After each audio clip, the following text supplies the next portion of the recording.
Kumusta mga kasaliksik?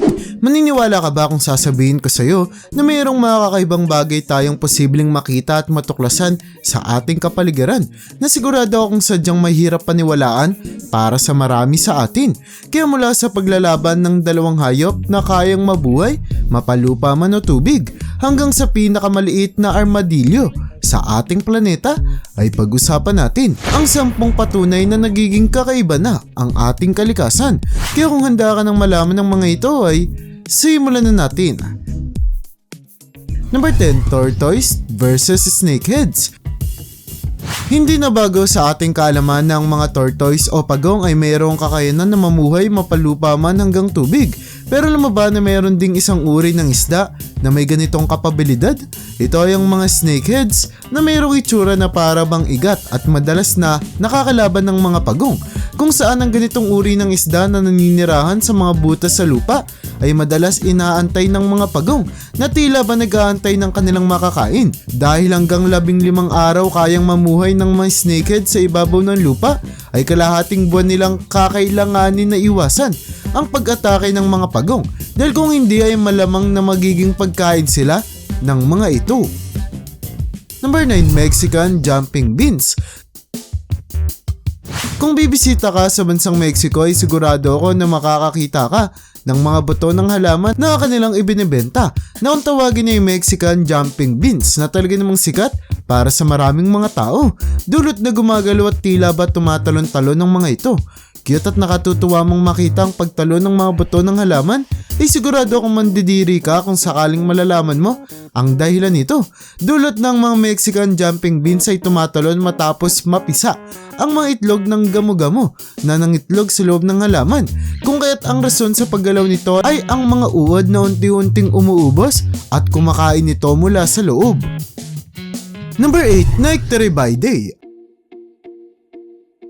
Alam mo ba na mayroong isang uri ng peste ang madalas na makikita sa mga paniki na kahit anong gawin ng hayop ay hindi nito matanggal-tanggal? Ito ay ang Nycteribidae o kilala din sa tawag na batflies, kung saan isa silang uri ng langaw na hindi kayang makalipad, kung kaya't madalas silang makikitang naninirahang nakadapo sa katawan ng mga paniki na tila ba nakasanayan na ng hayop. Kung kaya't kahit na nararamdaman nitong pinipeste na siya ng mga batflies ay wala siyang ginagawa upang matanggal niya ang mga ito, kahit nakilala ang mga paniki sa kanilang kapabilidad na abutin ang lahat ng parte ng kanilang katawan. Number 7. Fiddler crab. Sigurado ako na kung makikita mo ang uri ng alimango na ito ay agad kang magugulat at mamamanga. Sa kadila ng kahit na mayroon silang maliit na pangangatawan ay kapansin-pansin na may isang higanteng panipit ang hayop na talaga namang kukuha ng pansin ng kahit na sino. Tanging mga lalaking fiddler crab lamang ang may malaking kamao na maniwala ka man o sa hindi ay madalang daw nilang gamitin para makipaglaban o ipagtanggol ang kanilang sarili, kung saan ang pinakarason daw sa kanilang pagkakaroon ng dambuhalang sipit ay para maakit at makatalik nila ang kanilang natitipuhang babae. Number 6. Jewel wasp. Katumbas ng ganda ng insekto na ito na kung tawagin ay jewel wasp ang kanilang nakapangingilab at nakapabilidad, kung saan maniwala ka man o sa hindi ay may kakayanan ng nilalang na ito na kumontrol ng mga ipis na madalas nilang inaatake at dalhin ito sa kanyang mga anak. Nakakain sa nakontrol na insekto habang ito ay nabubuhay pa. Ang jewel wasp ay gagamit ng kanyang kamandag at tila ba galamay sa kanilang bunganga upang marating ang utak ng ipis o ibang insekto na kanilang aatakihin at ilalagay sa iba't ibang parte nito ang kanilang lason na magiging dahilan para hindi makagalaw ang insekto upang madali lamang silang makontrol ng jewel wasp na agad ngang dadali ng kawawang insekto sa kanyang lungga upang magsilbing pagkain ng kanyang mga anak. Number 5. Sword-bellied hummingbird. Maniniwala ka ba kung sasabihin ko sa iyo na mayroong sobrang kakaibang ibon sa ating planeta na mayroong tuka na mas malaki pa kaysa sa kanyang katawan? Ito ay ang sword-bellied hummingbird na mayroong tuka na kayang umabot sa haba na 4 na pulgada. Kung saan maniwala ka man o sa hindi, ay kumakain ng dagta ng mga bulaklak ang ibon na ito kagaya ng mga paru-paro.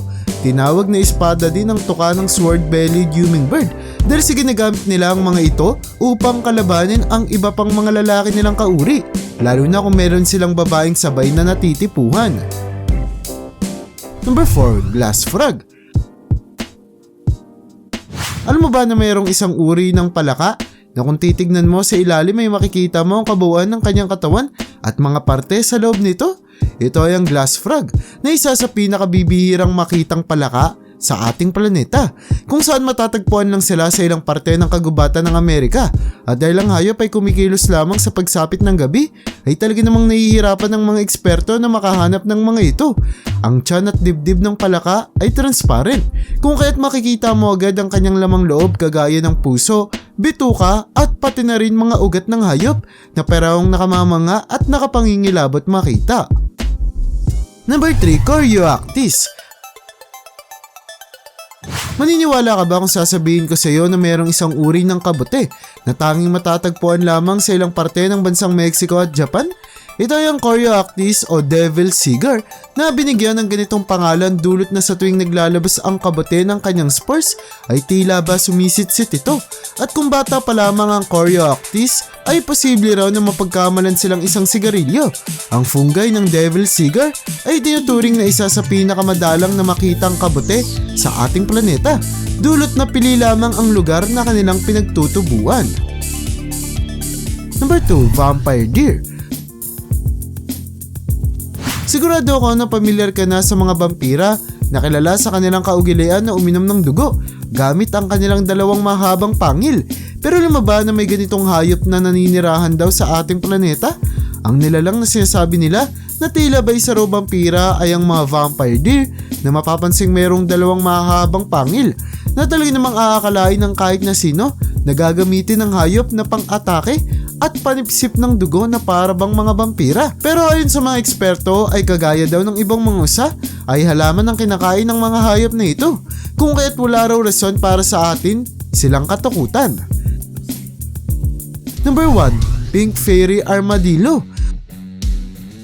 Maniniwala ka ba kung sasabihin ko sa iyong mayroong isang uri ng armadillo na sa sobra raw bibihira at madalang makita ay mayroong eksperto na naghanap sa kanya sa loob ng 13 taon nang hindi nagtatagumpay?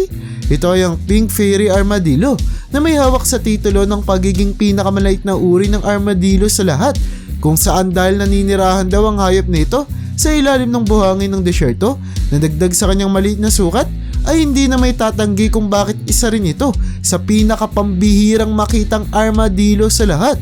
Ang pink na kulay ng katawan ng hayop ay dahil sa kanilang ugat na malapit sa kanilang balat na nakatutulong daw upang makontrol ng hayop ang temperatura ng kanyang pangangatawan. At yan ang bumubuo para sa listahan natin sa video na ito. Talaga namang napakadaming mga kakaiba at hindi ka panipaniwalang bagay ang posible nating madiskubre sa ating kalikasan. At sa paglipas ng mga panahon ay unti-unti nang nagbabago ang nasa ating paligid na inaasahang magiging dahilan para hindi na raw natin makilala pa ang ating planeta pagkalipas ng daan-daang taon. Kaya para sa iyo, alin sa mga kakaibang bagay na ito sa ating kalikasan ang sa tingin mong pinaka nakakagulat? I-comment mo naman yan sa baba. At hanggang dito na lang muna ang aking bahagi. Hanggang sa muli mga kasaliksik, maraming salamat sa panonood. See you in my next vid.